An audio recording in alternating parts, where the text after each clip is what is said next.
Welcome to the only place where real, raw, and vulnerable conversations happen with IFBB Bikini pros to give you an inside look at their struggles, strategies, mindset, passions, and all of life beyond the stage. This podcast is made to inspire, motivate, and remind competitors and the average gym goer that even the most extreme lifestyles and elite athletes have their ups and downs. Thank you so much for tuning in today. I'm your host, Celeste Rains-Turk, and now it's time for the Confessions of a Bikini Pro podcast.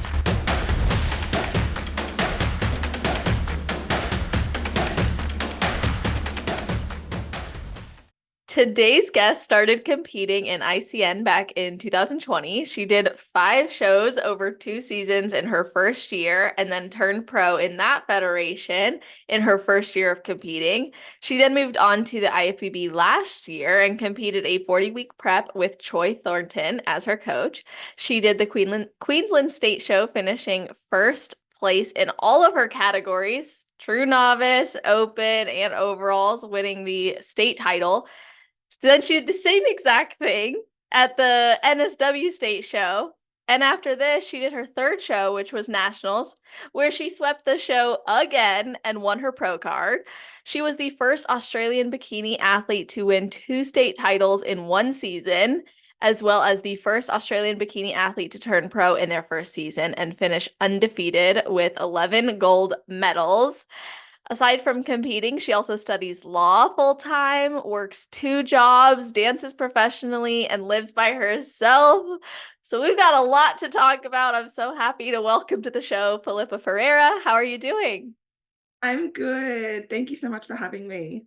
Yeah, it's my pleasure. I'm happy you're here. You've had a legendary journey, obviously, and you've already done so much that I think we could go so many different directions. But before we do, I gotta ask if there's anything you do or think about, or maybe a ritual you have before your heel hits the stage. Yeah, I do. It's really random. Okay. I have to jump 20 times and cross myself. Oh, I did not expect this answer. When did this start and why? And are you wearing your heels? Yeah. So, when I was like 8 or 9 years old, I was dancing and I was filling in an older age group. I was like a girl had injured herself and we were at an Australian championship competition, and like the day before they asked me to fill in with like the 14-year-old. So I did that. And as a group, the choreographer, before we went on stage to get our energy up, asked us to jump all 20 times in a big group. And then we went on and we won the title. So from then on, my brain was like, the only way I'm ever going to win is if I jump 20 times before I go on stage. So I swear to God, since that day, I have never stepped foot on stage without jumping 20 times. And I'm talking before every single division, whether it's dancing, whether it's bodybuilding, I jump 20 times.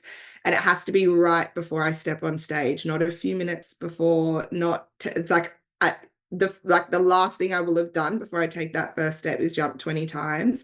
And then I also cross myself because I saw Usain Bolt do it before he broke the world record and became the fastest man. And I went, wow, like if that's going to work for him, then it'll work for me. So that's also why I do that. I saw that when I also was like 10 years old, and it's just followed me ever since. Yeah, the power of faith and the ability to continue a ritual like that is amazing, by the way, from a very young age. And for it to work that consistently also is awesome. Now, this is like a knock on wood situation, but if it didn't work, would you continue to do it? Yes. I love it. I don't know. It's almost like comforting to me. Like I'm very superstitious. So I feel like once one thing happens, and it was actually like really funny, the superstition was like an ongoing thing for me in all of my comps last season in IFBB, because it was like something that just kept happening. Like to me, it's almost like a synchronicity, like a wink from the universe. And so I guess it's less about actually like, being religious or 20 jumps actually having some influence over how you perform. And it's more just a superstition for me that if I didn't do it, then I'm walking on stage Mm. not with everything on my side, not with luck, not with chance, not with everything on my side. So it's important for you to know that up until the very end, you've done everything you can to Yeah, get the result you want. yeah, definitely.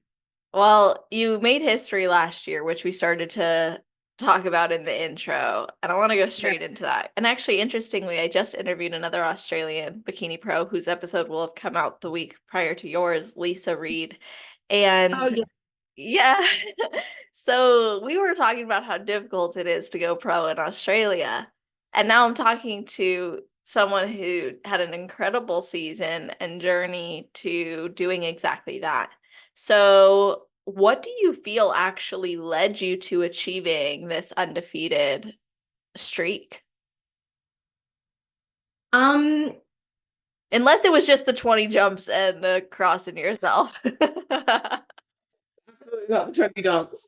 Um, Look, I will objectively say I have a great physique. I'm aware of that.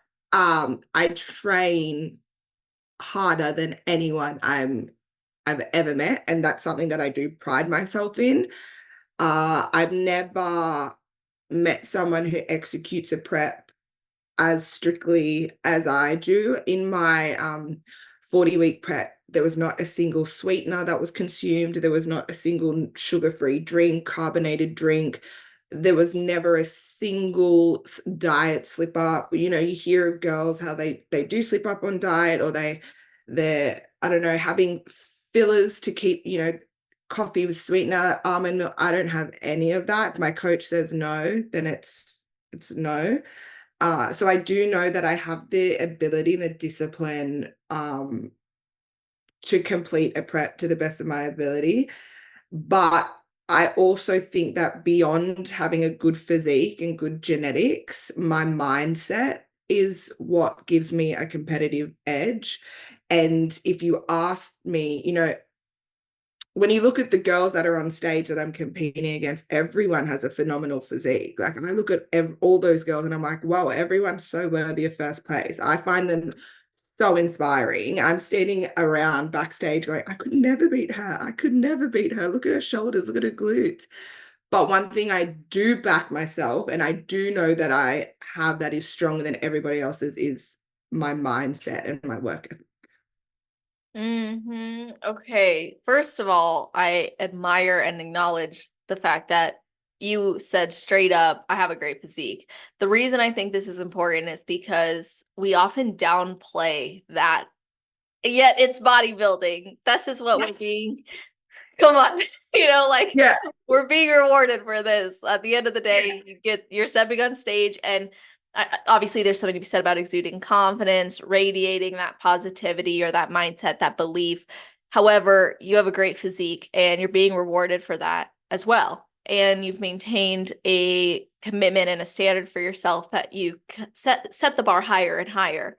So every time you stepped on stage, you were looking that much better, right? You were that much more undeniable. But in order to create that, you have to have a strong mentality. And you talked a little bit about your process and working with your coach and how you guys have approached that. And something that had stood out to me from something you had said in a post actually was that you were way more process oriented than you were outcome oriented this time. So what allowed you to foster that focus, and how do you feel it actually transformed the way you showed up and the ability to execute on such strict protocols? So this is a long question, and there's going to be a long response to that Great. question. We're all Um, ears. so get comfy. When I was competing in ICN, I obviously loved training, and the way I'd gotten into it was someone had actually just approached me at the gym and asked, "Oh, like, are you competing soon?" And I was like, "No, I'm just training." But that's the level I was training at. The people were assuming I was competing. And so someone actually suggested for me to look into it. In that period of my life, I was struggling with mental health. And this is before I had been diagnosed with clinical depression, anxiety. So I wasn't aware that that's what it was. I just thought that that's how life felt, that every day was a struggle, that you feel miserable, that the frequency that I was existing at was a lot lower than what a normal person would, but I just thought that that's how life felt on a day-to-day basis. So when I decided to compete, I quickly fell in love with it because I was good at it. I do acknowledge that I have great genetics for it. I have great structure. I have the work ethic. And I guess when I was winning, that was giving me an extreme sense of external validation that was supplementing the lack of internal validation I felt with myself. And I wasn't aware of this. And I kept competing back to back and doing all of the shows, and my head kind of blew up because it was like, yes, I'm the best, I'm important, I finally mean something to people, I stand for something, people starting to recognize me. They were all things that I was lacking internally. So I was looking for trophies and for followers and whatnot to replace that. I then quickly learned, when you take those things away, I had nothing. I didn't know who I was. I didn't know what my values and my morals were. I didn't know what got me out of bed in the morning. And so when I started seeing my life coach, the way we kind of described it was, I had the decorations for a house, but I didn't have the house itself. So when you look at internal and external feelings, external is all the decoration, it's everything everyone else sees. The internal work is the house itself. It's your foundations, it's the brick, it's the mortar, it's what you believe in, it's what gives you purpose, or what makes you happy, the mundane things. I didn't have a house, I just had decor. And so I worked with my life coach vigorously, and a psychologist on the side as well. And the analogy we kept using was, I'm building my house. I want to find my foundations. And this is when I'd gone through a breakup and I'd stopped competing. I was struggling with a lot of mental health issues. I'd been to the doctors, I'd been diagnosed, I then got medicated. And I just needed to take a step back from competing while all this was kind of going on. And I spent a year working on building my house. So I found what makes me happy on a day-to-day basis. I found purpose. I found internal validation and meaning. And I realized that my happiness cannot ride on external things, on trophies, on titles, on spotlight and attention. That's an inside job. When I decided to compete in IFBB, I spoke about this on another podcast, but I felt like competing had been taken away from me as a result of things outside of my control, i.e. the breakup. I was actually quite literally homeless. I didn't have anywhere to go because I was living on my ex's premises. It was in the middle of COVID, so I was unemployed. My mum had moved into state, so I didn't have anywhere to go family-wise. I literally had nothing. And then competing just had to get put on the back burner. But I felt like I didn't get to stop competing because I woke up one morning and it just wasn't something I wanted to do anymore. It wasn't my decision. And I knew that I would get to a certain age and just be stuck thinking, what if, had I had pursued it, had I continued it, I didn't want to ever have to live with regret. So I figured the best way to settle that fight in my head was just do one more show. If you love it, great. If you don't, great, because your internal validation is no longer riding on that. So if you don't like it, it's no big deal. You don't owe anyone anything to be a bodybuilder or to live up to their expectation of you. Just go do it for you, Philippa.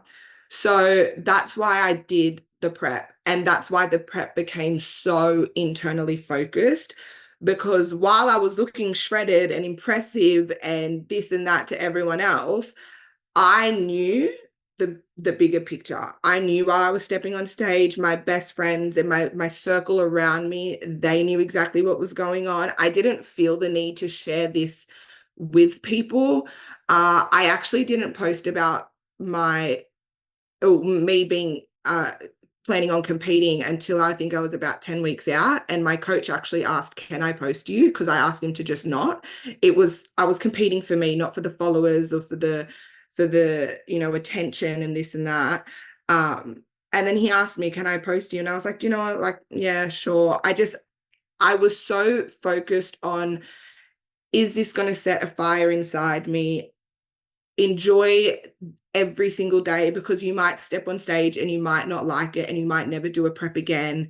Be present. I was also well aware that there's such a stigma when you compete that your mental health falls apart. You know, you hear girls backstage being like, I'm so tired, I'm so exhausted, I'm so over this shit, I'm so hungry. And it's got such a negative rap. And I also wanted to prove to myself that maybe positive mental health and competing can coincide. Let's see if we can do it. So as much as I focused on the physical side and the physiological aspects, I put just as much time and effort into the internal, into seeing my life coach, into seeing a psychologist, into journaling, meditating, sitting with myself in a space and checking that I'm still okay. And I was able to go through this prep asking myself, are you tired? Yes. Are you exhausted? Yes. Are you hungry? Yes. But these are all just feelings. They're not a reflection of where I'm sitting in my mental health. I'm not my feelings. So I practiced the art of detachment. As soon as I was able to say, instead of I'm hungry, I'm feeling hungry. Just because I feel something doesn't make me that, you know? And so I was able to prove to myself that you can preserve your mental health, and positive competing can be an incredibly positive experience.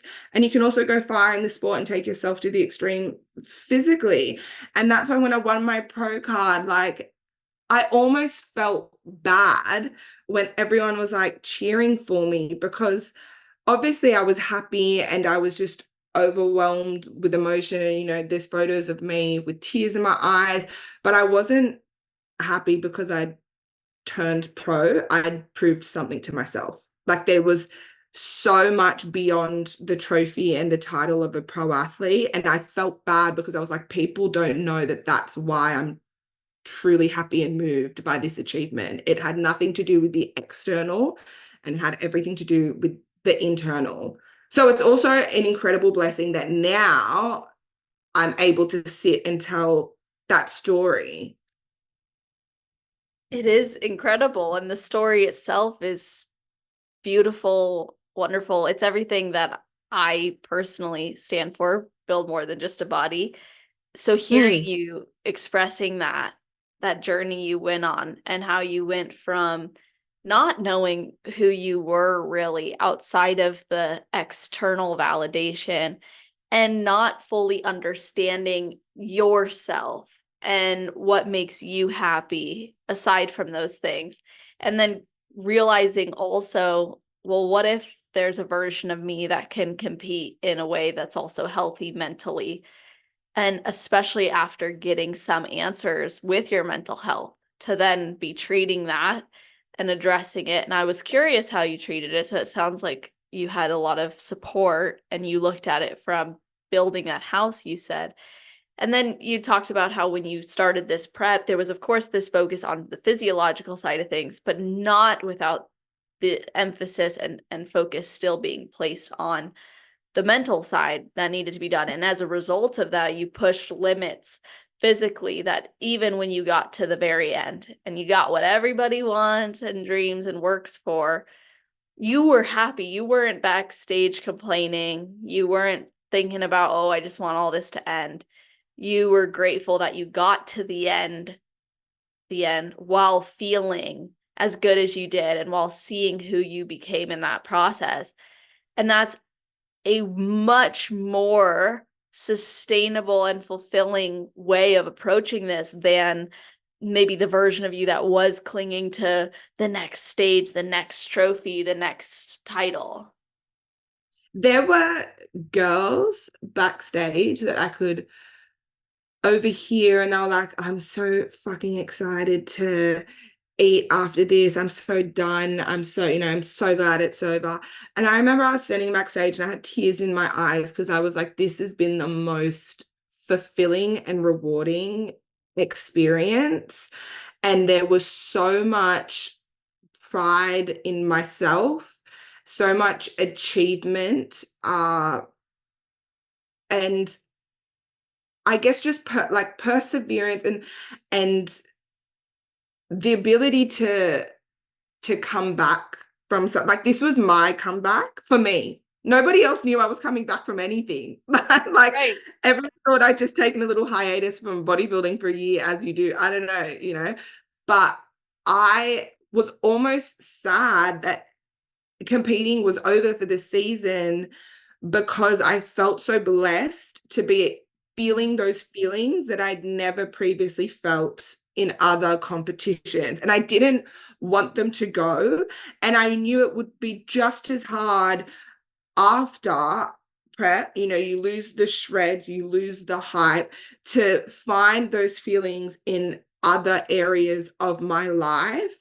But I just was so proud of myself, of how I carried myself, and the turnaround and growth that I'd seen in myself as a person, that this is what I say. Yes, my physique was great. That's awesome. But I was winning in so many other ways before I'd actually stepped on stage. So the outcome for me was somewhat irrelevant.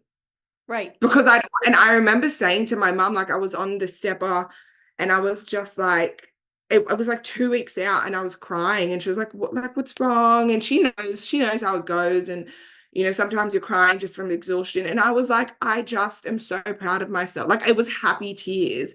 And I was like, I feel no pressure going on stage because I can't visualize myself not getting first and feeling disappointed.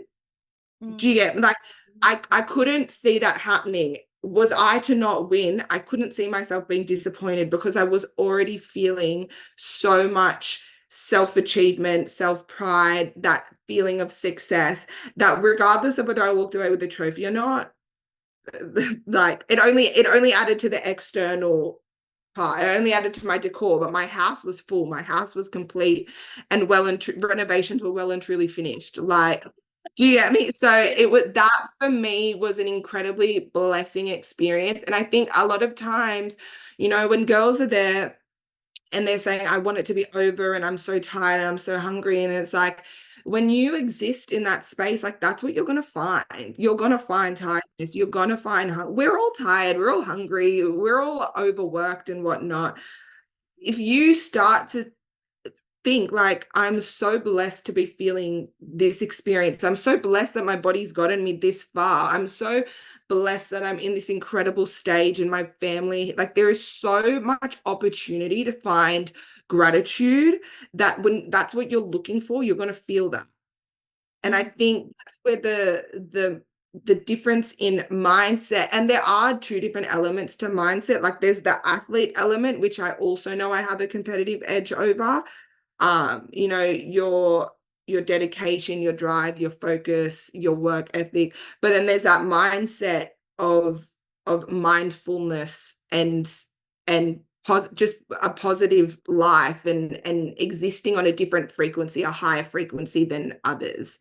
So yeah. Are you a competitor looking to make mental gains and further your personal development? Are you struggling with the post show blues or feeling the pressure of prep? Maybe you're lost somewhere in the middle and not sure what's next. If you really want to make peace with food, your body, and your goals, then I highly recommend you check out my competitor card deck, which can be found at www.celestial.fit/cards. This is a free resource for competitors, and the deck includes 3 different series. One is affirmations and I am statements, another is the thought-provoking question prompts that you could journal on or just think about, and the last deck includes action steps with specific mentorship that is going to support you in those areas of which I just mentioned. So whether you're looking to feel better in your own skin, develop a healthier relationship with food, feel more motivated, connect deeply with yourself, or really get into your mindset to bring you closer to your goals, then these cards are for you, and I would love to see you utilizing them. Again, you can visit www.celestial.fit/cards to download yours right away. That goes to your earlier point about detachment. When you can completely detach from what actually is going to happen on show day, that shows that you have so much fulfillment from the daily work as well as what's already happening in your life. When you know you have that security, that peace, that happiness, your values are being fulfilled, the stage is like a bonus. I Yeah. always think of the stage as like it's just another Saturday because you're already going to do this work. You're already going to show up this way. There's going to be times in your improvement season when you're hungry and tired. There's going to be times in your prep for sure where you're hungry and tired. But as you said, those are not the things that deserve our focus, our attention, or our identity. Like to exist as that being who we are, as you said, it's important to say, well, no, I'm experiencing that, much like most mental health concerns that are not personality related. It's important to look at from a mood perspective as this is something I'm feeling, I'm experiencing, but it's not me. Just like you're not an eating disorder, you're not depression, you're not anxiety, you're an experiencer of those things right now, but you can overcome them. You can work through them. You can cope. You can learn to exist, coexist with them in a healthy way versus getting Yeah. so caught up in it and letting it rule your life. So perspective is what I'm gathering here. Perspective is what's really allowed you as an athlete to shift from where you were to where you are. But there's parts of your story that I don't want to breeze over. And one of those parts is you said you were homeless, not just, metaphorically, but literally homeless. So, and you were in a relationship. It was a committed relationship. You guys were living together. You didn't have a job because it was COVID. So then it ends and your season ends. And you're like, okay, now like I have this box of decorations. What did you do? How did you rebuild? Obviously, we know you took the time to evaluate what makes you happy, what you need, but how did you rebuild yourself and get yourself in a secure place to then kind of start doing those things? So this is what I mean by perspective. I remember when all this was playing out, and it was probably one of the darkest times in my life. Uh and if you ask my friends and my family, I was probably the worst version of myself at that point. Um but I look back at it now and it needed to happen. Had that not have happened, I wouldn't be where I am experiencing and living the life that I am. And that's what I mean. You can have that perspective of why me, why does this happen to me, and why do all the shit things happen? Or you can have the perspective that it's a blessing, there's a lesson, there's a reason. You can't see it yet because you can't see the bigger picture. But I just think had I kept going down that path, I don't know if I'd be here today. So it was a blessing that all of that happened. Um, Basically, what had happened, I had it for a few years, just a really, really unfortunate living circumstance. Like I just could not catch a freaking break. Um, and my mum and I at the time were on and off. It was a really tumultuous relationship. We'd go months without talking. We'd send a text here and there, just yeah. And she I had to move out. She sold the house. I had to move out, and I think I was 20 or something at that age, and I'd only been with my partner for like 2 months, and so then I moved into his house. That didn't work out. I had to move in with my brother, and then I decided to move in with a friend, and then I kid you not, a week after moving in with that friend, she decided that she was going to get rid of the lease. So then I moved back in with my brother.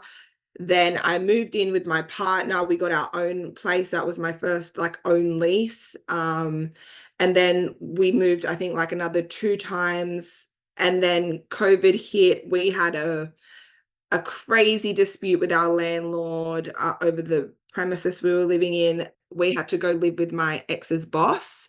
And then that's when we broke up, and I was living in my ex's boss's house. My ex had just bought his own place. He moved into that, and then I moved in with my dad. So when I say I had unfortunate living circ, I think I moved maybe like 9 or 10 times within 12 months or 18 months. It was quite literally the most taxing, exhausting thing. And one thing I've learned is when you don't have somewhere to call home, everything in life feels incredibly unstable, unsecure. You lack that control. And I think as well, one thing with bodybuilding was because I was in control of my diet, of my weight, of that regimented life and schedule and routine gave me what I couldn't get in any other part of my life, whether it was a relationship with my parents, whether it was money, whether it was living circumstance. I was just lacking control in all sense. And then when me and my ex broke up, it was a really, really heartbreaking breakup. And it was my first breakup as well. So it hit me like a rock, as I imagine all breakups do. But like I said earlier, I was also in such a bad place mentally, and I wasn't aware. And then I moved in, I went and stayed with my dad. And I started working with a life coach. And I remember for a few weeks, the biggest challenge on a day-to-day basis was finding a reason to stay around, was finding a reason to keep living life. And I remember saying to my life coach and to my psychologist, I can't do it anymore. I can't live. It's not for me. The thought of having to live life for the next 80 years is crippling. I cannot be here for that long.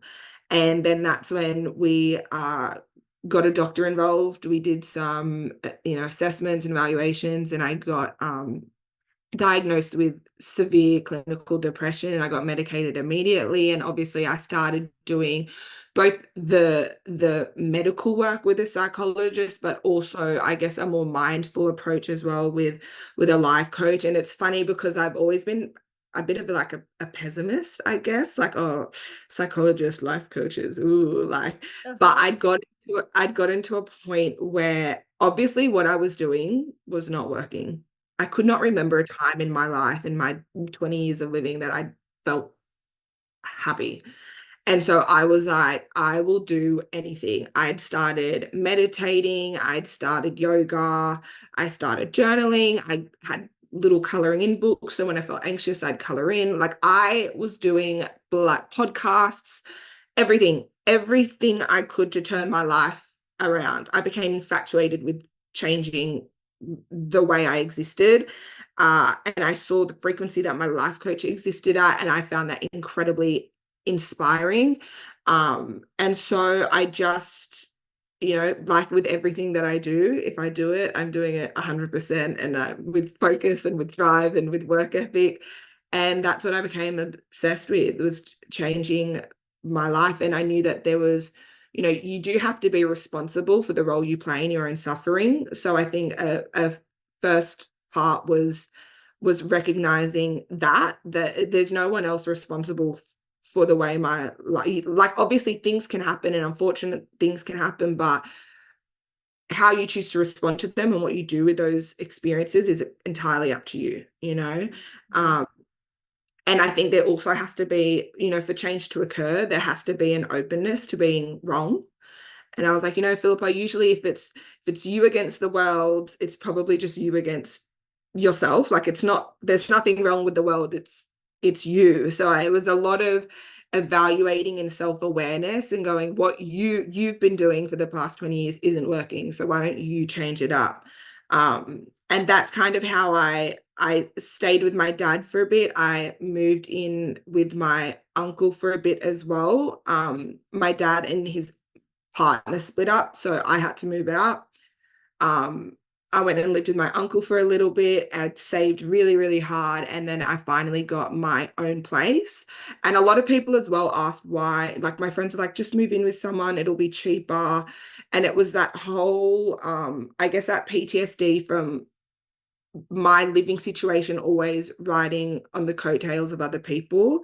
I was like, I need my own lease with my name on it that nobody else can affect other than me. And I knew that, yes, it might be more financially viable to live with someone or to have a roommate, but it had to be something that I did for myself. And so I did that. I moved into my own place for the first time in my life, living by myself. I decked it out in like hot pink. There's Barbie pictures everywhere.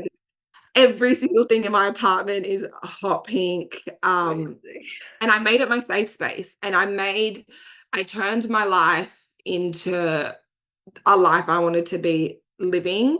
And I gave myself grace as well, because I was becoming a version of myself that I hadn't been before. And that was an experience in itself. And I'm always evolving, and I still have days where I want to work on myself, and days, when I'm, a little bit sassy or whatnot to my partner. And I'm like, Philippa, don't go back into that space. It's progress isn't linear. So yeah, it's an ongoing evolution, and I'm constantly evolving, but I just know that I've worked so incredibly hard to come back from so many setbacks in my life. And I think that's why I feel that reward, because my trophies and stuff look great on my shelf, but take them away, I'm still the same Philippa. I still hold as much value. If I decide to wake up tomorrow and not bodybuild, I'm still just as important as I was today. I still am just as valuable. I still have just as much meaning in my life and purpose. I'm still going to be loved the same amount by my friends and family. And I guess that's something that I've built for myself. I just know there's someone listening who's in the position you were in. Like, I just know that. And I'm glad that you're sharing this, because what I found personally too is like when I hear other women's stories of resilience and overcoming and pushing through, it gives me a lot of that courage or hope that that's possible for me too. So you being so open about these experiences, from moving so many times and going through very challenging, unstable circumstances, and then establishing your independence, learning about yourself, finding a life that's worth living, and recognizing also that in doing that, you're strengthening a version of you that hasn't yet existed in the world. And I sometimes think about change, and I'm like, when I think about change anyways, I go, well, there's pathways that we were used to taking, and then there's pathways we're trying to start taking. And the more we take these pathways, the more likely we will be to continue to take them. But it doesn't mean this pathway doesn't still exist. And it doesn't mean we may not ever choose to go down it. And so that helps me to have compassion for myself or others as well, when I'm like, oh, kind of like going back to this old way of thinking. Even if 95% of my thinking lately has been this pathway that's good and reasonable and more aligned with what I desire, there's that little pathway that sometimes is like you just slip down it because it's still there. But it's that conscious effort. You said it's that consistency. It's choosing that over and over and over again, and then having grace with yourself when maybe you don't always go the way you intend. It's funny you mention that, because this is the thing. I can sit here and preach and share my story, but I don't want people to think that I don't have my bad days. There were definitely days in prep where I was crying and I was like, why am I doing this? Right. Like, not all sunshine and rainbows. And I will never convey that image because it's not accurate and it's misleading. And most recently, I'm talking maybe about a month ago, like recent, I was at the gym, I had mental breakdown. It was just 5 a.m. Yep. I was in hysterics and I had to walk out of the gym and go sit in my car. And I'm in this difficult transitional period where I love law. I love law. I love studying. It's a career I want later on. But I've been thrown this curveball where there's this possibility I could make a living as being a pro athlete, and I want to be in America. I want to move there. I want to be competing. I want to be spending my day in the gym, posing, go home, eat, make some content, go to bed. I want that to be my job, to be an athlete, you know? And that's not where I'm at the moment. The fact of the matter is, I have to show up to my 9 to 5 office job. I have to be surrounded by people that I don't necessarily click with anymore and don't share the same mindset with. I have a lot of respect for the people that I work with, but at the end of the day, they're not athletes, they're not bodybuilders, they're not who I'm identifying with at the moment. And I still have to show up to this job because I have to pay my rent and I have to buy my chicken and rice with some money. I have to, pay my coach, this and that. Like, it's hard because I want to step more into the realm of being a pro athlete, but I'm stuck in my old life before I was, and so there's this disconnect and friction in my life at the moment, and I just have been struggling with almost an identity crisis at the moment. And I was speaking to my life coach and I was like, I'm really waking up every morning feeling tired, feeling heavy. I'm crying for no reason. And I was like, I'm back in that space. I've lost that appreciation, that gratitude, the presentness, the peacefulness. And she was like, you haven't lost that. You have operated a certain way for 20 something years. That is your default. Every day when you wake up as your new version of Philippa, that is a conscious effort to apply those mechanisms and those actions and those behaviors and those thought processes that you've learned in the past 18 months. That is not your default. So of course it's going to be easier to slip into those old habits, those old ways of thinking. That's not a bad thing. She goes, this is exactly what I mean. It's perspective. This is a reminder that you do not want to go back there. When you feel like this, it makes you take a moment and makes you reset. And it goes, okay, we're back in what I used to be like. I don't want to stay here. I need to start journaling more. I need to slow down and maybe take a breath. I need to go connect with nature and place my feet on the grass and feel a little bit more grounded. I need to speak to my loved ones, whatever it is to get you back to that new version of you, that better version of you. Sometimes you do need a reminder, and like I said, give yourself grace, because my default has been angry, abrupt, miserable, low. Like, that has been my life for 20 something years.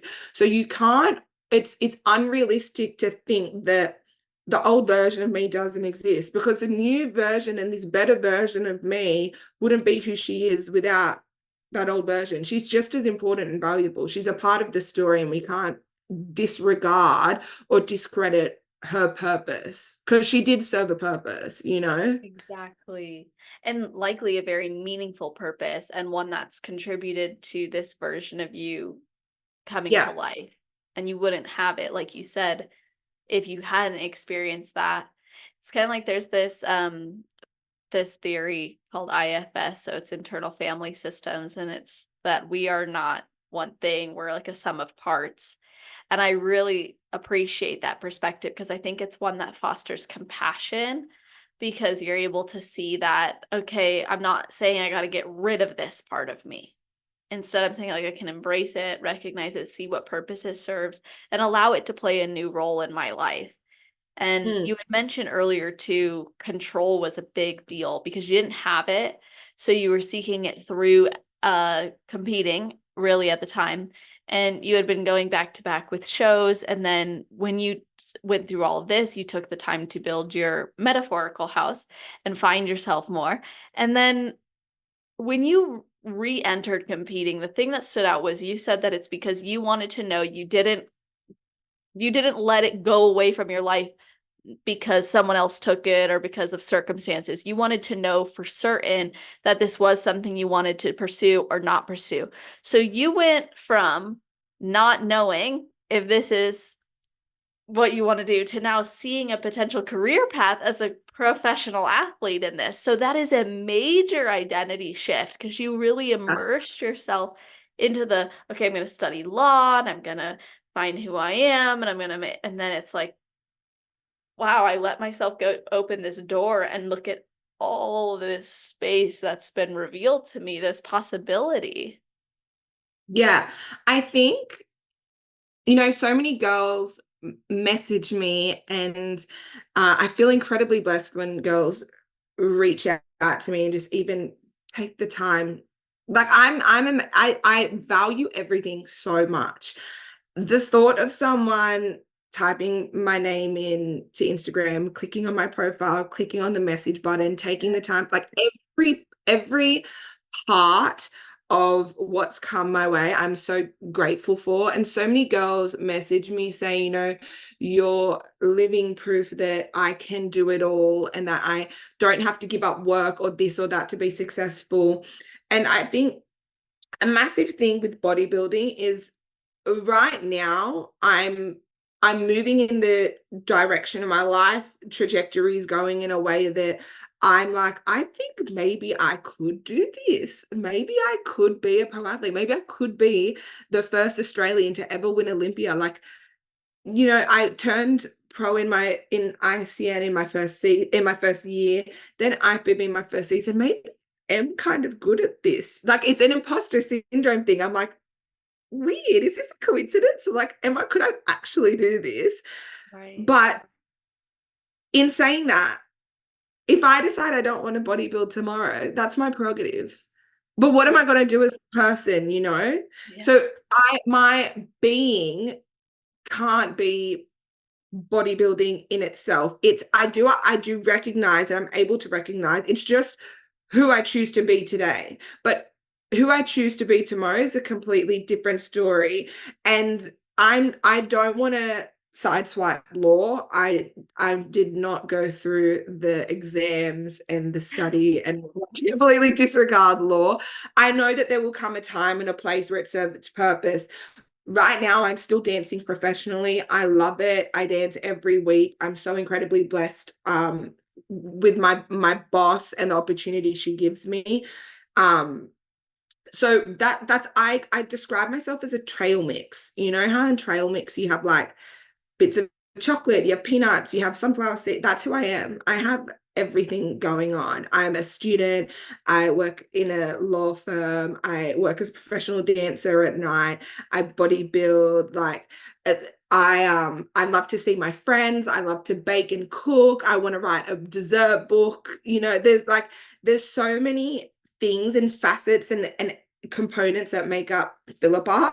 And it is hard because right now I'm really feeling I'm being pulled in one direction more so than the others. But I also remind myself that, Philippa, you cannot be only a bodybuilder, because at the end of the day, bodybuilding is just something I do. It's not who I am. And I think it's really important. You do see girls that their whole entire existence is consumed by bodybuilding, and that's where I become wary and cautious. And I think you do need to proceed with caution. It's like, what happens if, God forbid, what happens if you have an accident tomorrow and you can never walk again? Exactly. What happens when you can't bodybuild? That's when you have an identity crisis. Your being cannot be what you do. It's just a part of you. It just so happens that right now that pathway is, I'm feeling a very, very strong sense to fulfill and to pursue wholeheartedly. And it is hard because fact of the matter is, like I said, you got to pay bills, you got to pay rent, I have to pay my gym membership. So you got to do a job in the meantime until you're there. I have to find a sponsor in the States. Visas are hard. I don't want to just be going to the States every year. I want to live there. I want to be in the environment. I want to be surrounded by my competitors and working with the best in the business. But I think, yeah, it's very important that I remind myself, Philippa, at the end of the day, bodybuilding is just something that you do, and there is so much more to you than bodybuilding. Your value will not change should you wake up tomorrow and never want to do it again, because that also takes the pressure off, and it also ensures that I'm bodybuilding for the right reason, not because there's an expectation of other people that I be a pro athlete. Yes. I'm loving everything you're saying so much, because the value piece and not over identifying with being a bodybuilder as like that's what makes you important or worthy or valuable or beautiful or whatever it might be. Mm. That's so key. And not even, and that's not even just bodybuilding. That's like your career, what you do, what you focus on. Being careful Yeah. not to identify with that is the message I'm hearing you say, and knowing that your worthiness and value is far beyond what is seen on the surface.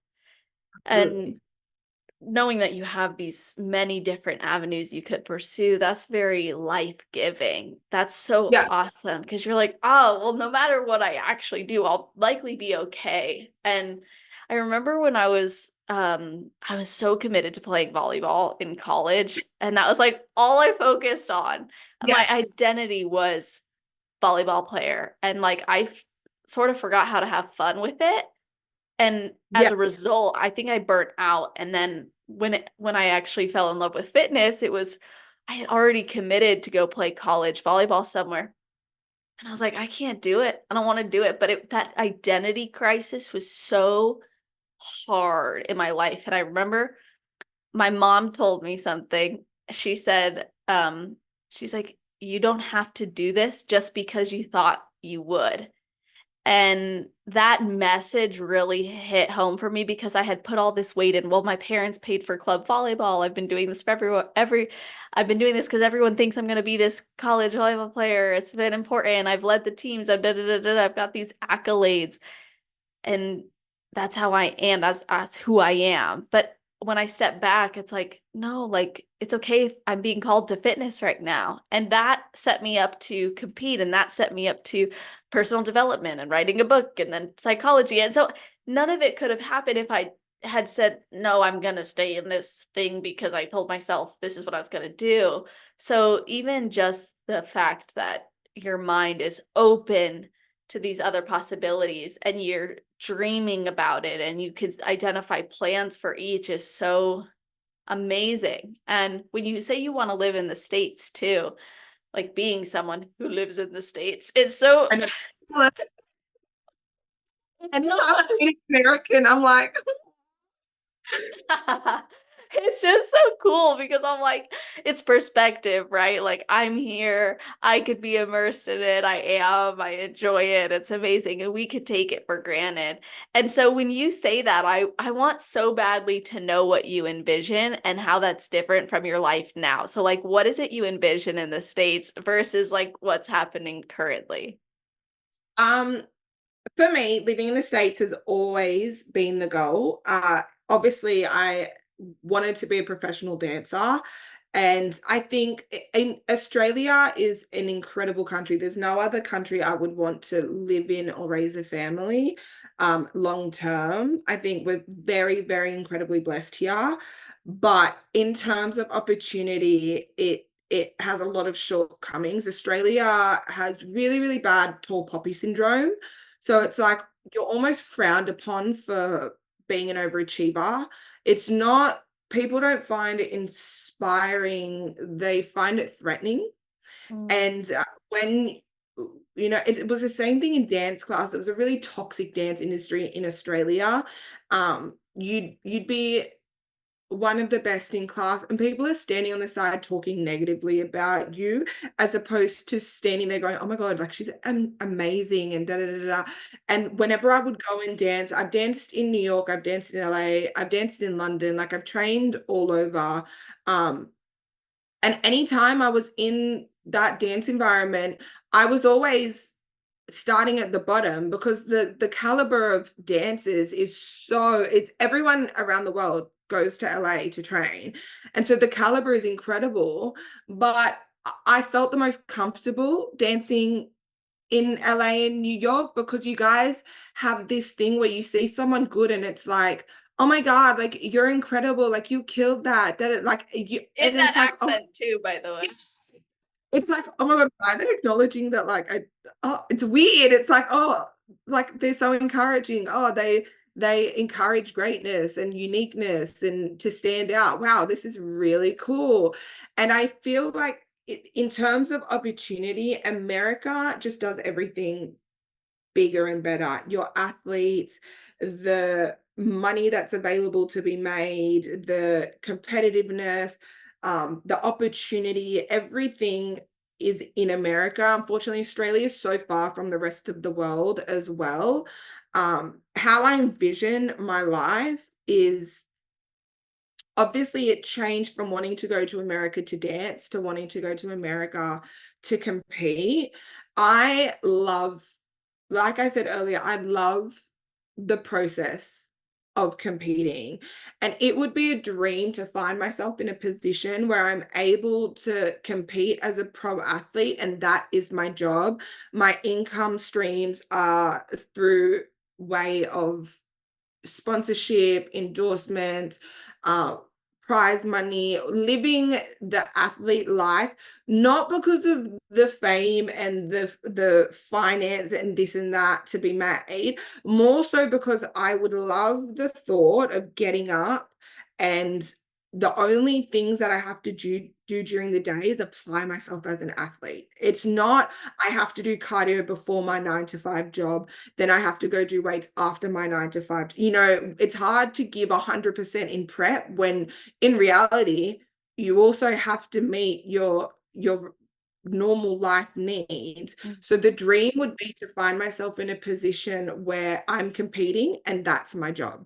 I wake up, I do my posing for hours, I do my cardio for hours, I train for hours, I cook and prep my food. Like that's all that's on my plate, because then you can give every fiber of your being to a show and to be able to compete year round. Like in Australia, we have 2 seasons. So you can either compete in April or you can compete in October. Take your pick. Pro shows, we don't really have them. So in order to compete as a pro, we have to go overseas. It would be insane to be like, should I do a show in 2 weeks? Yeah, right. Why not? Should I do a show next weekend? Yeah, but like to just have shows at your disposal to be on stage, to practice, this, that, and then to qualify for the Olympia. Like for us, qualifying for the Olympia, it has to be strategically thought out. When are we going to fly over? How many shows are we going to be able to do? How much money do we have to take us while we're not working, because we have to leave our day jobs for 3 months. So to be in America and to have just show after show after show, an opportunity to qualify for the Olympia would be incredible. And then obviously getting that qualification. And then I'm going to take it one step further, just because why not dream big, win Olympia. I want to be Miss Olympia. Love that. I love that we just got your dream painted, and given everything you've already accomplished, who's to say you couldn't accomplish that, right? I know. It's hard as well, because I have moments where I'm like, it's not actually going to happen. Like Philippa, it's like the equivalent of you dreaming that you wanted to dance for Beyonce. Like the likelihood of it is never going to happen. And then I have moments when I'm like, why the fuck not? Why not? Why can't it happen? Make it happen. Don't sit there and negatively talk. Like the only people that are going to criticize you for dreaming big are those that are dreaming smaller than you.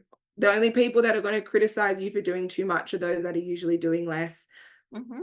Just do it. Like, go for it, girl. So it's hard. It kind of seems so far-fetched, but then yeah, I also remind myself, I'm like, you did things that no Australian bikini athlete has done. Like, why not be the first Australian bikini athlete to become Miss Olympia?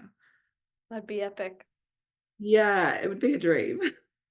Yeah, that's awesome. Just seeing your happiness too while you talk about it is so beautiful. And I know that you love dancing, and I know that you have a great life where you are, but I also love that you let yourself dream, because I think sometimes people who do have like the tall poppy syndrome, or who do feel like their dreams aren't worth pursuing, they learn to just accept what is. And while that's great to have gratitude and contentment, I think that's very, very important, doesn't mean that you should put a stop on dreaming or a stop on growing or seeking even more for and from yourself and to give. And I was actually curious, because everything you just described, from right now, you can't just be athlete mode. There's other things going on in your life.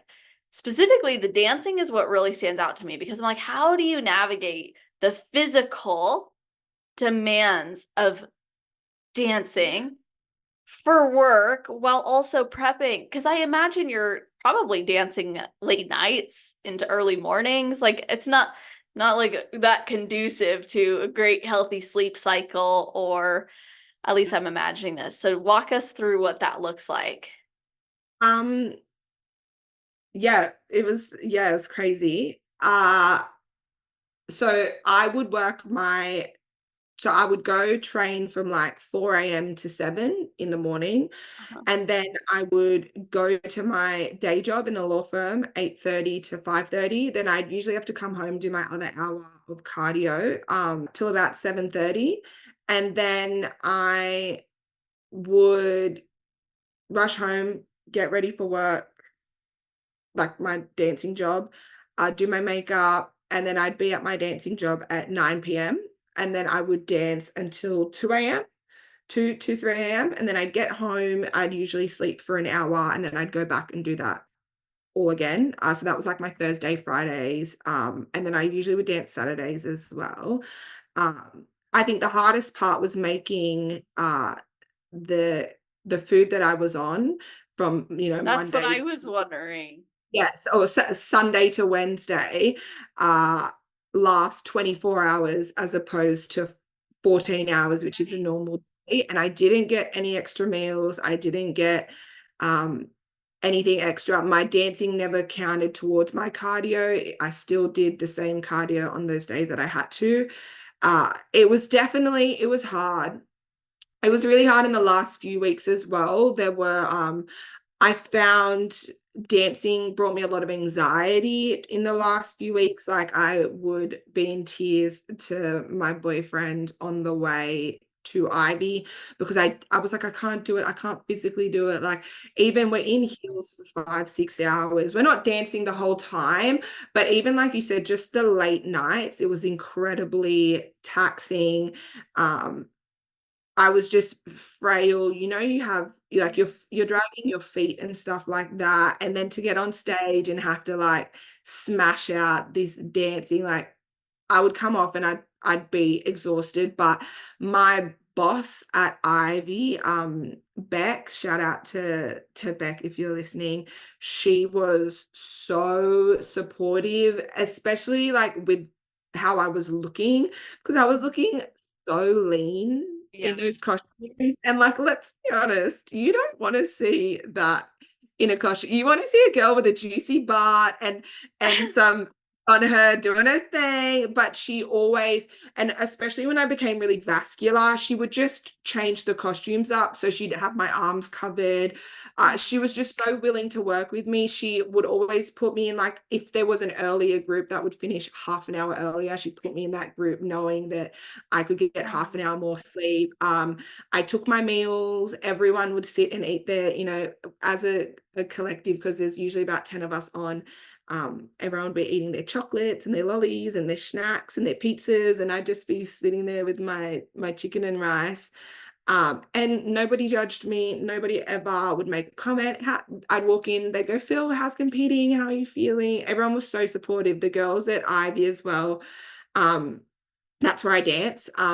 When I did compete, they all got together and streamed it. Like, it was just, I know, it was so special. And I like finished my Queensland show, and I see on Instagram everyone had got together without telling me and watching it. And I thought, like, how blessed, how incredible is that? Like, I'm surrounded by the most amazing people.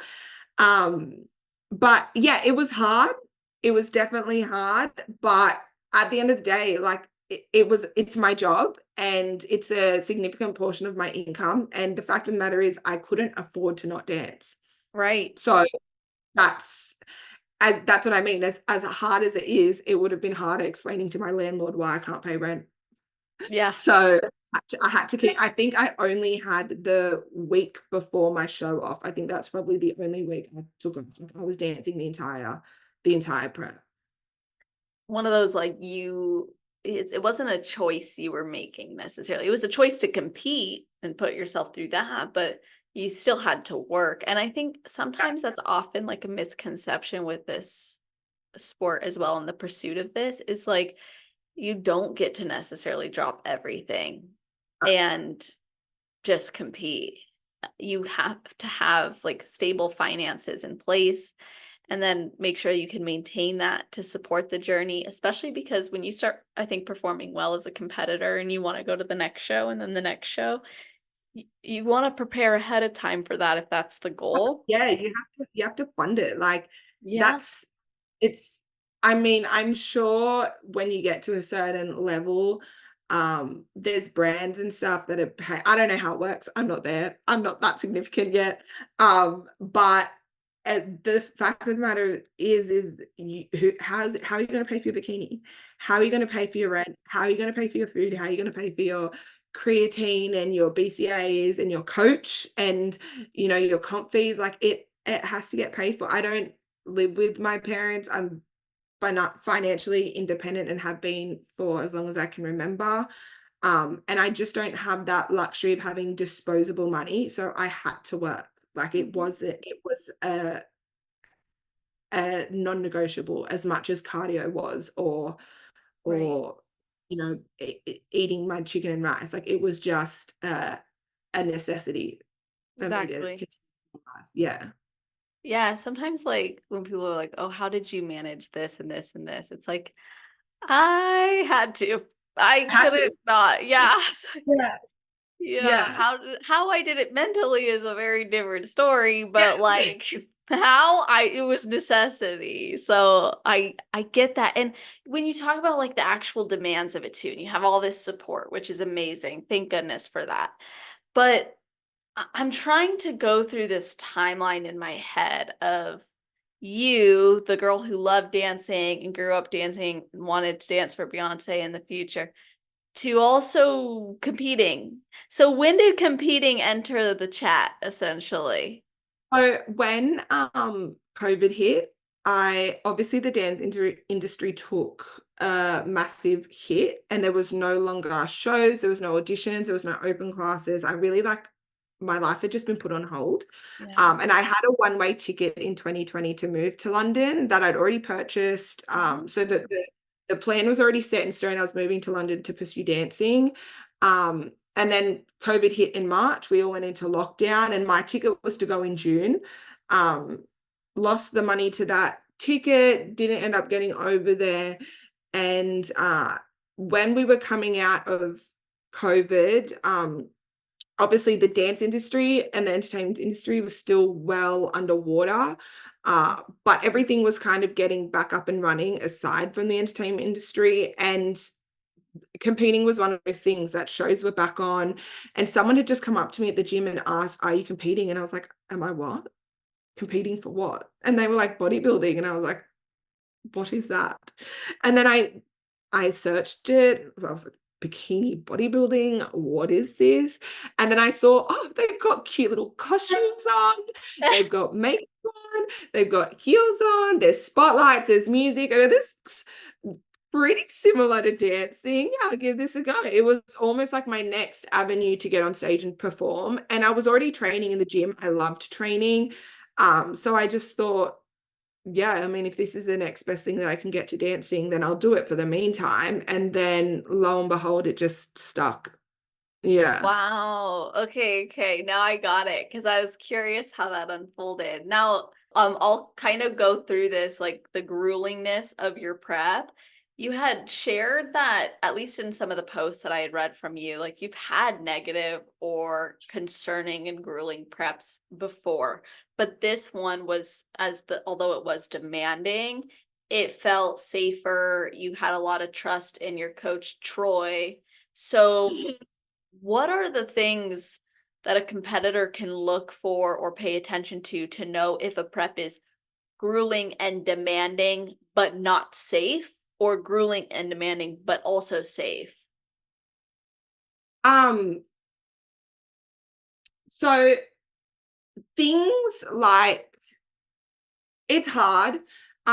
Things like loss of period is obviously a red flag. It's common and it's hard because like a lot of normal people are like, oh, but doesn't that always happen? I'm like, look, it's common, but it doesn't mean that it's Healthy. okay. Yeah. Yeah, it doesn't mean that it's healthy. It still should be taken as a red flag.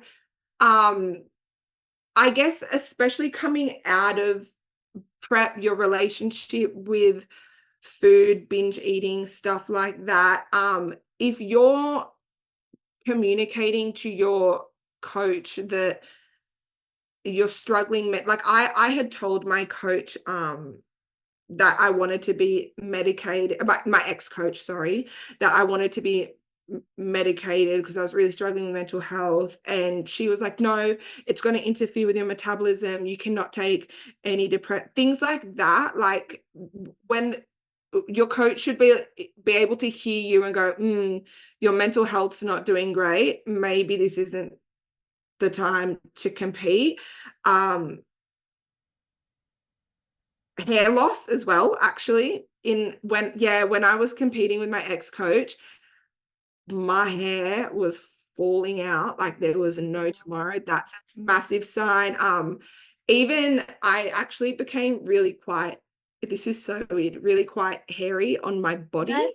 Yeah. And I remember seeing a doctor about it, and they explained it's actually a physiological response of your body. It's a safety thing that when you get incredibly skinny and undernourished, your body starts to grow hair to keep it warm and protect it. A lot of people with anorexia and eating disorders develop that. Things as well, like I'd actually lost my hunger cues. This is all with my ex-coach, by the way, not with Troy, not with Troy. I'd lost my hunger cues. So I was eating in my last prep with her. I hate saying numbers. I think it's dangerous when you throw out calories and cardio counts, but I was eating about 700 calories with her, and I was probably like 12 weeks out from show. And my body weight had just not moved at all. And considering I was eating like 700 calories, I was like not hungry at all. And I remember going to the doctor, and because she was concerned as to why I wasn't hungry either, because that's like really weird. And the doctor actually said, when your body's been starved for such a prolonged period, which I was coming up to 2 years competing back to back, hunger is a safety signal. Hunger tells your body, I need food. And when your body starts to realize when it's sending that signal and nothing's happening, it's not getting food, it just stops sending the signal. It's why cause yourself pain, because when nothing's happening when we send this signal. So considering I was eating 700 calories, I was like not hungry at all. And I was like, this is mad. Like, let's drop it to 500. Like, I don't need, I don't need food. Things like that, I think are extremely concerning. I think, yes, hunger is normal to be felt. Loss of period does happen quite often, but it's important that you communicate these things with your coach so they're able to evaluate, you know, if it's one or two side effects, maybe we keep pushing. If you're experiencing all these things, maybe you're really not functioning at a healthy level and we need to pull the plug on it. Like I would hope that your coach knows more than you and is better experienced and better educated to make that call and make that judgment. But I just felt with all these things happening, and I was telling my ex-coach, her main concern was getting me on stage because I was a meal ticket. Like, as long as I was competing, she had that weekly money coming in. I was paying her rent. With Troy, I feel like had I been like to him, I don't want to do it anymore, or I'm having this problem, I'm having that problem, or say I wasn't lean enough, he would be the first person to say, that's fine, let's not compete, because he doesn't need me as a client. He's so well established. He has so many girls. He now has the privilege of choosing who he wants to work with. Like, he is not riding on me paying his weekly bills. Right. So he's not gaining anything out of pushing me on stage and pushing me through the prep and making me finish it regardless of where my health is at. You know, health always comes first. And that's also a massive reason why he encouraged me to take this year off. Obviously, he wanted me to grow, so that it was strategic in terms of my physique. But he goes, you were in such a long prep that I also want you to be human. He goes, if you want to be in the competing game for the long haul and you want to qualify for Olympia, you need to make it sustainable. And you've clearly learned, Philippa, that doing back-to-back seasons is, to a degree, not sustainable. He was like, I want you to have Easter with your family, have Christmas with your family, enjoy your birthday, be present with your friends, take this year to grow. But then you can also take this year to, you know, kind of like replenish the need for social connection and to be human. That's as simple as it is. To eat food, to go out and get a coffee with almond milk, crazy. Like, to do those mundane things, you know, to go to the movies and actually eat popcorn instead of my chicken and rice. And he goes, and then once you take that year off, you'll feel ready for stage. Like, you'll want to get back on rather than being in that headspace of, I only have 2 weeks left until I'm in prep again. What can I eat? Do you get me? Like, he just has the healthiest approach.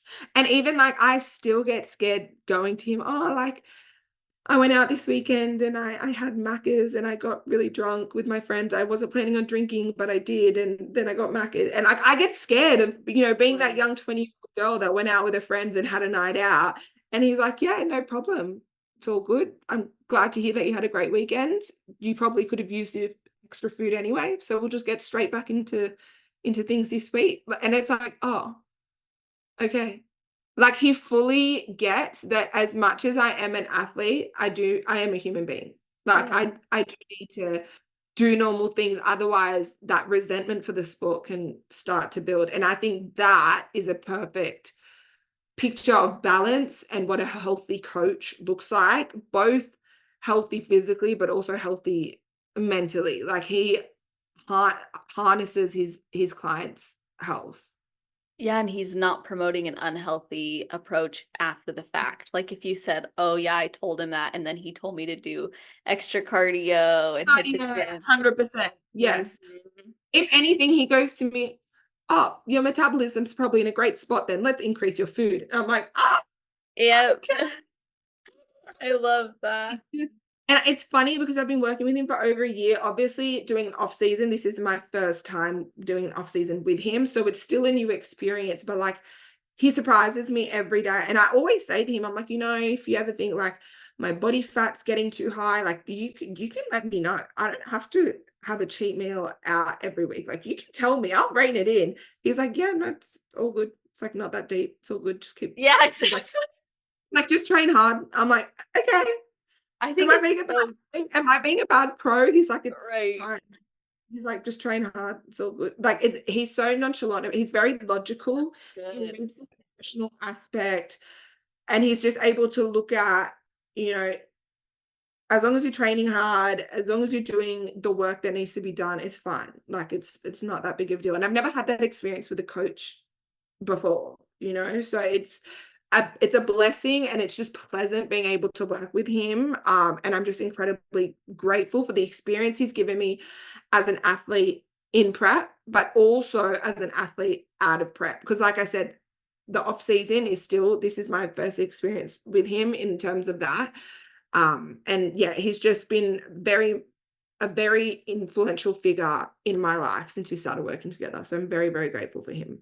Yeah, it sounds like he's done amazing, and being able to provide an athlete a great prep experience, I think doesn't speak as loudly as providing an athlete a great improvement season experience, specifically, especially their first one, their first good improvement.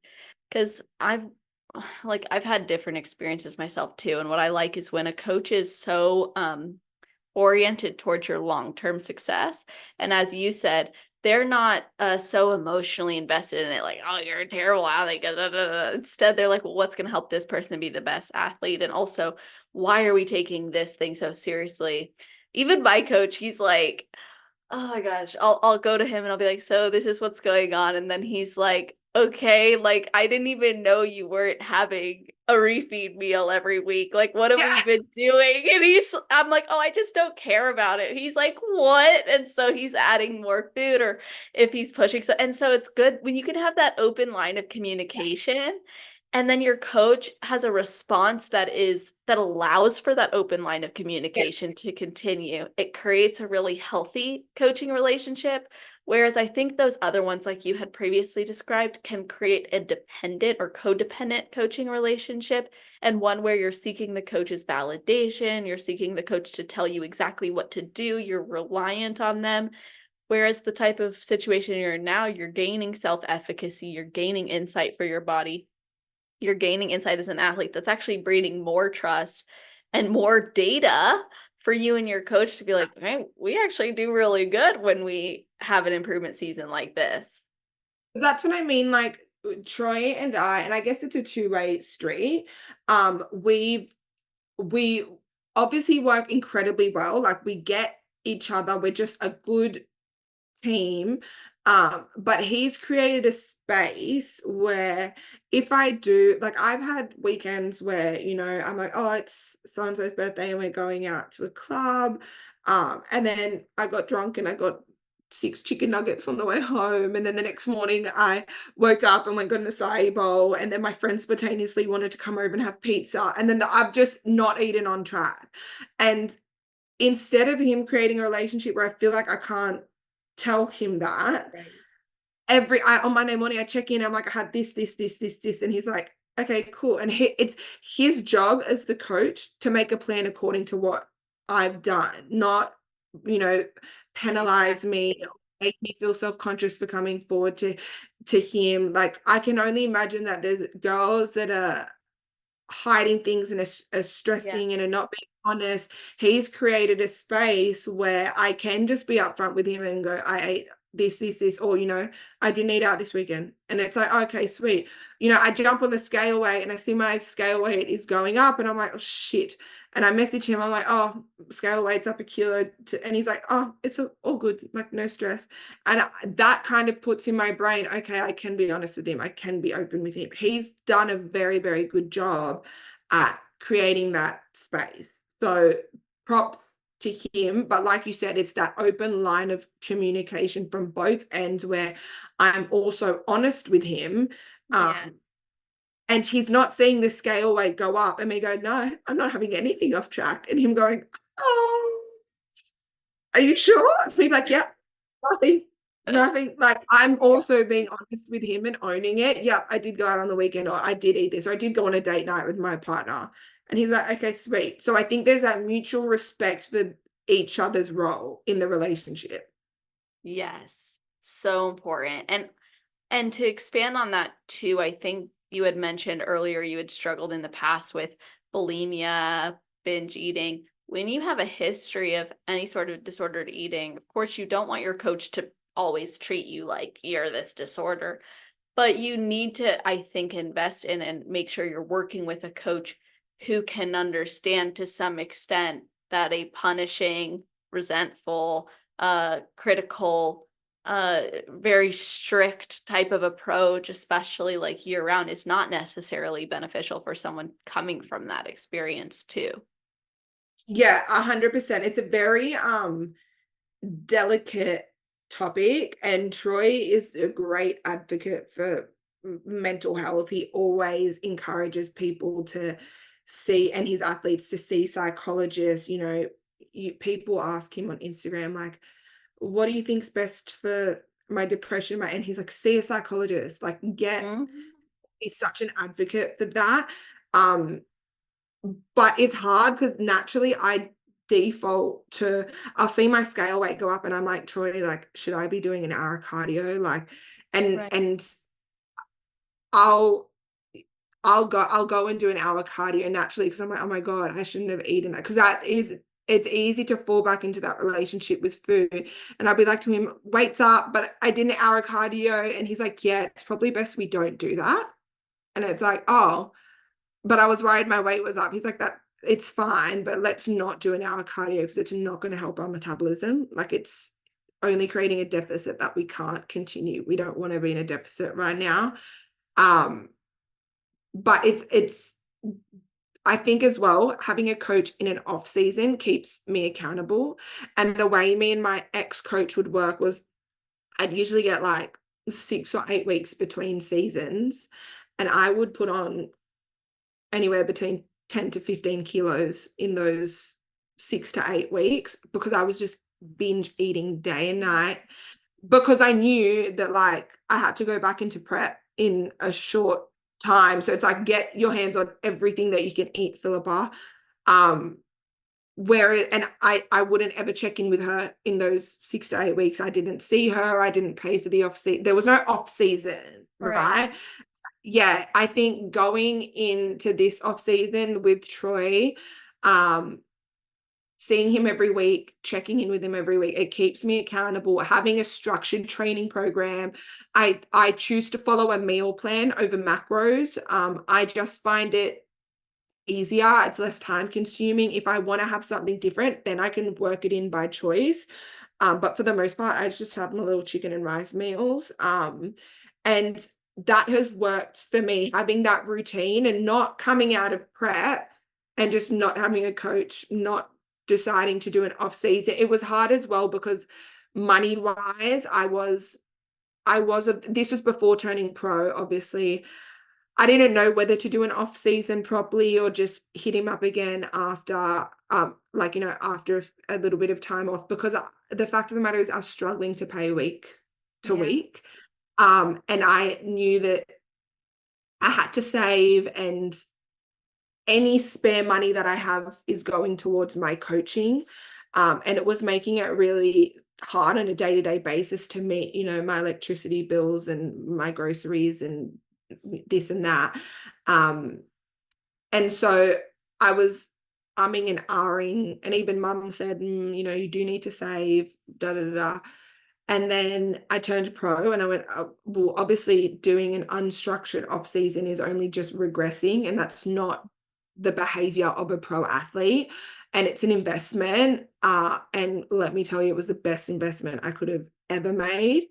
As much as it is great for my physical health and my physique, mentally, I'm not struggling with an eating disorder. Not to say that I haven't had times where I've overeaten, and I've been honest with him. I'll be like, Troy, like, I've been really bad this week. And he's like, it's okay. Like, but it gives me that accountability. It's almost a safety mechanism as well. And it just gives me routine. I know what I have to do in the gym. I have a new goal, which is to grow and to train hard and to have energy. It just allows my goals to shift from a state of stepping on stage to, okay, now me and my coach are working to grow. We want to build our glutes, we want to build our shoulders. But when you go into an off season completely unstructured, I feel like that's when things kind of get thrown out. You don't have a purpose, you don't have goals, you don't know what you're doing, you don't know why you're doing it, there's no intention there. And that's when things can become really dangerous. Your mental health spirals, your physical health spirals. So working with Troy now in a different phase of my journey has been just as important, if not more so, than the prep itself. Yeah, it is so important. And I love that you were able to come to that decision for yourself and you were able to make that work and find a way, because I know what a relief it can be to have that guidance, especially when you're transitioning to a season that is a bit more flexible after 40 weeks of focus, discipline, not even having a sweetener, to then suddenly I'm going to go to a coffee shop and get an almond milk latte. Like that is a Yeah. different it's a different mentality, and to flip that switch on your own can be a challenge where I find generally in the work I do that those athletes end up oscillating consistently between those two.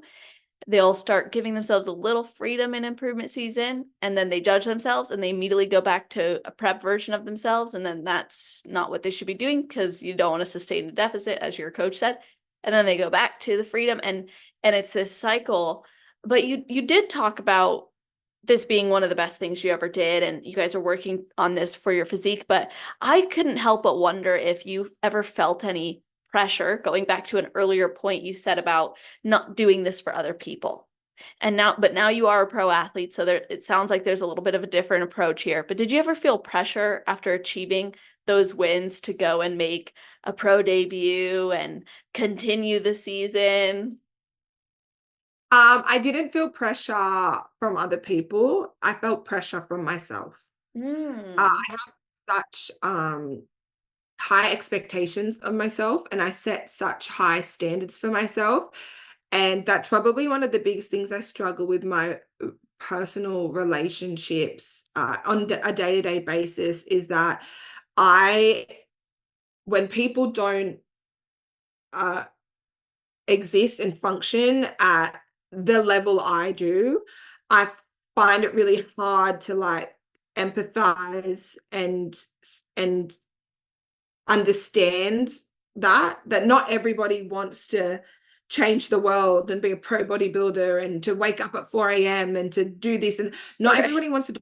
Some people just want to live a comfortable life and chill, and I find it hard. It's almost that perfectionist in me that it's like it's okay for not everyone to be, functioning the way you function, but I get frustrated and I get confused when I'm like why Yeah. aren't you up, why are you asleep until 7? Like, that's so weird. You're wasting your days. Um, but pressure, I didn't feel necessarily from other people. I just felt pressure for myself. I felt like by not doing the Japan Pro, because I had Japan booked to do the Amateur Olympia. Mhm. And I felt like by going to Japan on a holiday and not doing the pro show, I was picking the easy route. And I was bowing out early. Troy and my partner were probably the only two that didn't want me to do the show. Everyone else was obviously incredibly encouraging of me doing it. And Troy actually said to me, he was like, "You're not big enough for a pro show, so you're not going to get the result you want." Like, he was pretty blunt about that, and that's the best thing about Troy. He is a no bullshit kind of coach. He said, if you want to go for experience and you don't care about placing, that's fine. Go do that. But if you genuinely want your pro debut to be meaningful, it's not going to be meaningful doing a pro debut in 4 weeks. You can't change much of your physique to level up to a pro in 4 weeks. He also said a lot can change in 4 weeks. Right now, you're on a high and you're loving competing. If you push it just that little bit too far, you're going to get to a point where it's like, I'm tired, I'm hungry, I don't want to do it anymore. 4 weeks is a long time. Like, he goes, I want you to finish with this taste in your mouth of you love it, not a sour taste in your mouth. It's kind of that, quit while you're ahead thing. Exactly. Yeah. Yeah. And then also he recognized, he was like, this could be potentially your last opportunity to travel recreationally, because now every time you travel, it's going to be to compete to the States. So why not take this holiday with your partner, give him his girlfriend back, eat some food, have some fun, be a human, and then we can reevaluate when you get back. So I definitely didn't feel pressure from other people, but I really struggled that I felt like I was being a bad athlete. I was being lazy. I was taking the easy route. I was giving up early. I was picking eating food over what I really wanted to do, which was bodybuilding. And I guess that's where my work ethic and that athlete mentality comes in, that I just had such high expectation of myself that God forbid I choose to do something wild like go on a holiday. Yeah. That would be an athlete. Yeah. Well, especially when your athlete mentality for the last almost year was just to get to stage and to do this execution to a T. To think about not doing it for another 4 weeks almost feels criminal, because you're like, Yeah. oh, well, what's another 4 weeks? I've done this for, but Yeah. it's good you had, the external sanities to support you working through that. But I understand even sometimes when we hear what we know we need to hear, it doesn't convince that inner voice in ourselves telling us, oh, but a pro would do this, or oh, but a different athlete might do this. So being able to let that go and end your season when you did, and actually even experience what you did, probably was pivotal in a positive way towards how you view yourself and how you view being an athlete and how you're going to carry yourself as a pro. Yeah. It was I think it helped that it was coming from Troy, who, like I said, I value his opinion greatly more than pretty much anyone. And I know that he's experienced in this. The guy knows what he's doing. He just turned me pro in my first season. Like, if he's telling you to do something, Yeah. fucking do it. Just shut up and do it, But also my partner was the other person that really just wanted, he's heard the horror stories of me prepping before from my friends. I obviously wasn't with him when I was with that coach, but he's heard the horror stories and he just didn't want to see that happen again. And I think the fact of the matter is he just wanted his partner back. Like, he just wanted his girlfriend. And when those two people, who are probably some of the most important people in my lives, were the ones telling me don't do it, it was like, Philippa, sometimes you need to listen. And it was such a learning curve, because it was the harder option for me. Like, the easier option would have been to compete, to keep going, to push through it, because that's my default. Like, that is my default. Exactly. Don't give up, you don't quit, you don't be lazy. It was harder for me to do less and to be a normal person. But it was a learning curve, because now it's like, funnily enough, I have this thing now where I really want to do Tokyo Pro, because it was the first pro show that I went and watched. And I'm like, I want to be on that stage and be able It to was say, an well, epic stage. yeah, it was not insane. Thing. But I want to be able to be like, wow, a year ago I was here watching and now I'm on. Like, there was a lot that came from, I got to travel with my partner for the first time, which was incredibly rewarding. Like, this is the thing. We went to Japan and we went out one night and got drunk. And I go, this is our first time being drunk together. And we've been together for over a year, because I've been in prep the whole time. Yeah. Like, it was Okay, just wait, normal. can we talk about that? Dating when in prep, like meeting someone when you were in prep. So I had met him, well, like probably about 6 months before I went into prep, but we only became official about 2 months before prep. Like, I knew of him. Yeah. I just met him through friend groups and stuff like that. And then we started dating in December, and then I went into prep in February.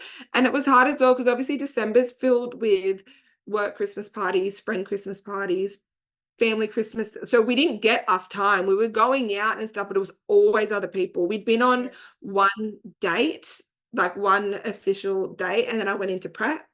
So we hadn't really been drunk together. We hadn't been to the movies together. We hadn't been on a picnic together. We hadn't been away together. Like, we'd done nothing mundane. We hadn't even. Oh my God, I remember in Japan, we woke up and went for breakfast. That was our first time getting breakfast together. A year into the relationship, because we just hadn't had time to do it. Yeah. And I don't know, he's probably a better person to speak to about me, because I always say that the hardest, like the person that takes competing the hardest is the partner. They don't get anything out of it. They don't get the reward. They don't get the trophy. They don't get to experience the feelings that we feel. They just have to sit there and watch us be hungry. They just have to sit there and watch us be tired. They have to bring us to the family events and explain to all their family members why we're eating chicken and rice. Like, it is freaky. God, I would hate to date a bodybuilder. I couldn't think of anything worse, to be honest. But for some reason, like, he was incredibly supportive. He was my rock through the entire thing. And anytime, like, I would go to him and be like, I'm tired, I'm hungry. He was never the boyfriend that was, oh, I know, I can imagine, like, oh, you poor thing. He was, I know, you've got cardio to do. You're okay. Go do it. You'll be fine. Like, he kept me very grounded. And I was like, yeah, I can do it. He didn't feed that energy of, I'm tired, I'm this. He just sideswiped it. And I found that was incredibly beneficial. He was backstage at every single show. He had his little camera. He was taking photos. Like, he was the loudest cheering in the audience. He was running between microwaves trying to heat my food up in between my divisions. Like, even asked Troy, he sat with Troy in every single division, would sit there and ask, what are you looking for? What's the difference between her? You're using this term flat, you're using this term, carved up. What's the difference? What does she need to fix posing so I can pass the message on? Like, he wanted to learn. He wanted to respect the sport. He wanted to know what's good and what's not. And even Troy speaks so incredibly highly of him. So I'm very, very blessed to have him. Yeah, I'm very, very proud of him. Yeah, and he's not into fitness or bodybuilding. He trains, but he couldn't think of anything worse. Whenever people ask, they're like, "Oh, do you want to bodybuild?" He's like, "Fuck, no." No way. He's like, that's for her to do, and that can be her thing only. Like, he trains. We'll be going to the gym after this. But yeah, he has his own things, and I almost like that. I would not want to date a bodybuilder. If I'm doing it all day, I want to come home and talk about how was your day? What did you do? Like, let's not talk about the gym.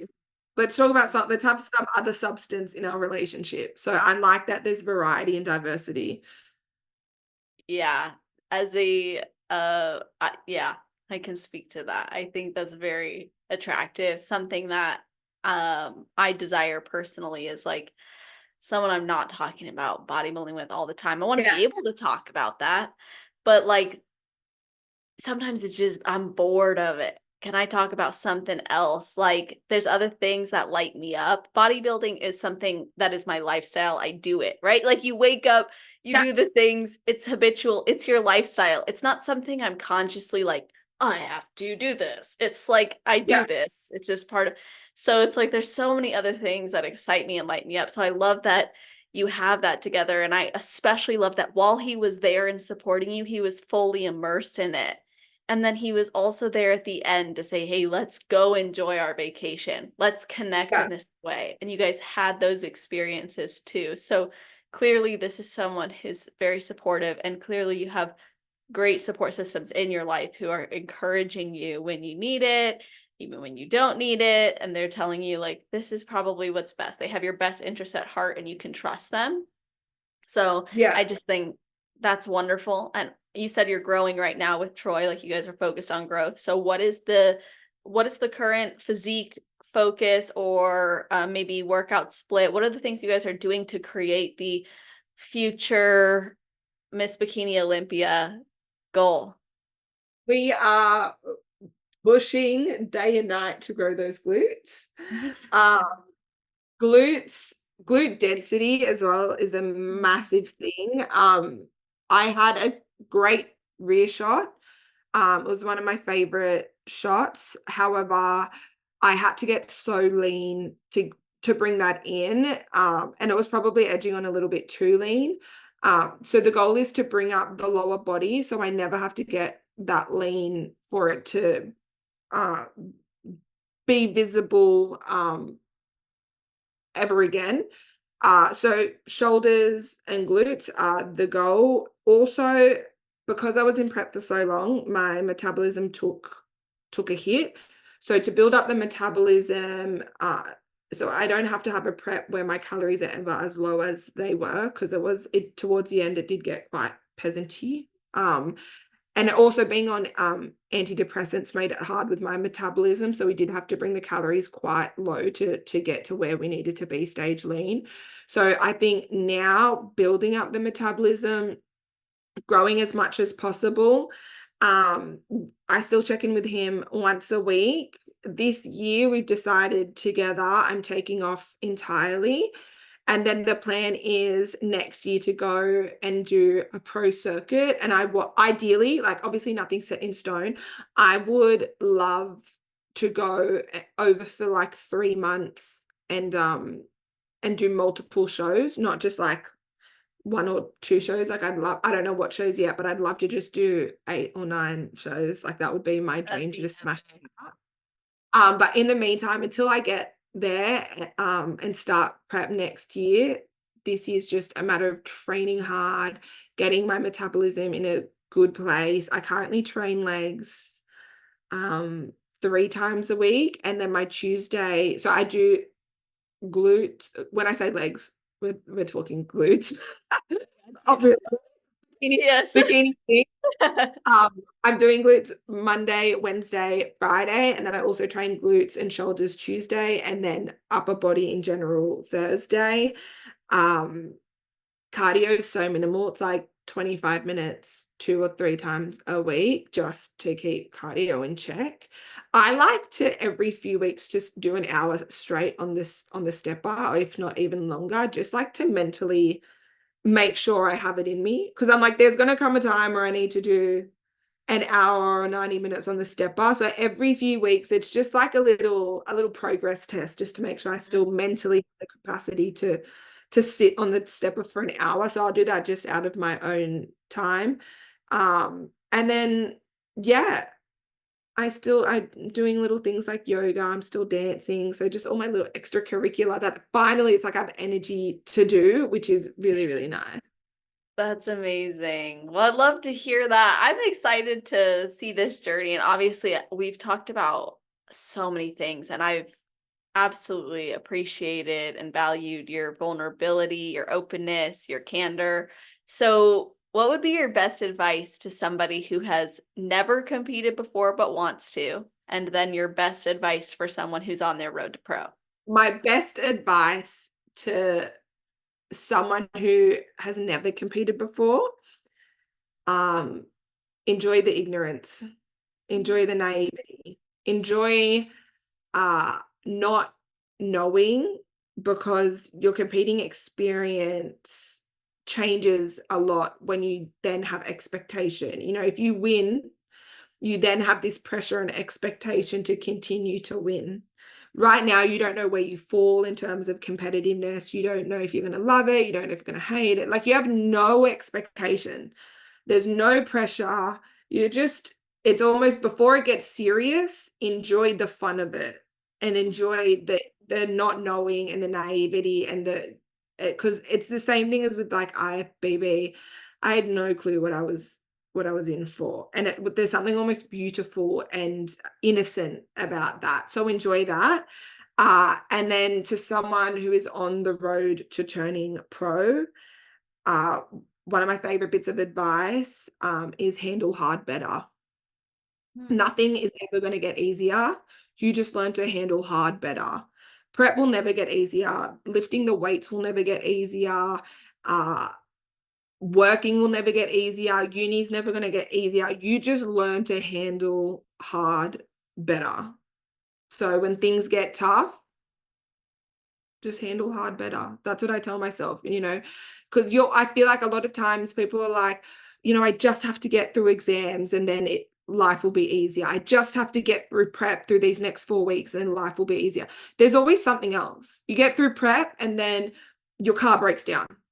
And then you're financially, that's life. Like it's funny. It's like, that is actually life, just a series of events and challenges to overcome and work your way through. That is literally what it like living is all about. So don't wait for things to get easier.